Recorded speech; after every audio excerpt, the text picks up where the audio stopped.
Good morning po mga kaibigan. Dito po tayo ngayon sa kadugtong ng Sunset Boulevard mula doon sa C1.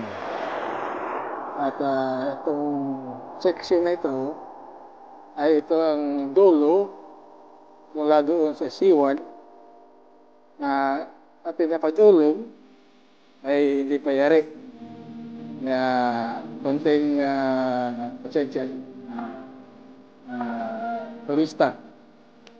Kaya nga pala mga kaibigan, ang tema ng ating video sa ngayon ay hindi naman sa ride.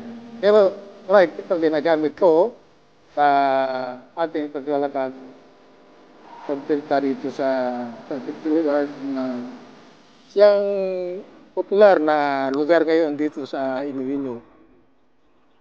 At ang mga tao rito ngayon mga kaibigan ay nakahiligan ng mag-bike o mag-jogging dito sa bagong gawa na jogging lane sa gilid ng karsada. At ito ay open na ngayon sa lahat. Kaya samahan niyo ako mga kaibigan. Ako nga pala si Danny Beltran, ang owner ng Beltrike. Kung sino pa po sa inyo ang hindi pa po nakapag-subscribe sa atin, pag-subscribe na po para makatulong din po kayo sa aming mga magawa ng mga vlog tulad ito. Kaya pasensya niyo na mga kaibigan kung hindi masyadong maganda dahil medyo madilim pa ngayon, maaga pa, alas 7 ng umaga at medyo madilim pa ang lugar dito ngayon.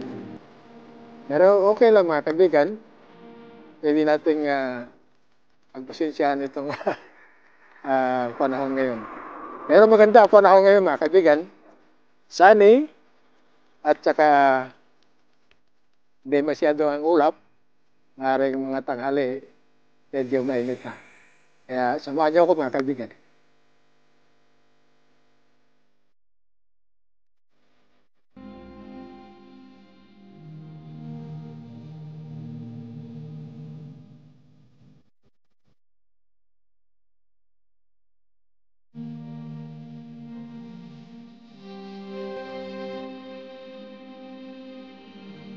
Okay mga kaibigan, nakaipunta tayo dito sa kabilang dulo ng Sunset Boulevard at nakagawa tayo ng high content video at na-complete na natin ang bisita dito sa popular na Sunset Boulevard. Kaya yung mga kaibigan natin dyan na hindi pa po kayo nakapag-subscribe, subscribe na po para magawa pa rin tayo ng video na katulad nito sa hinaharap. Hanggang sa muli, happy trekking!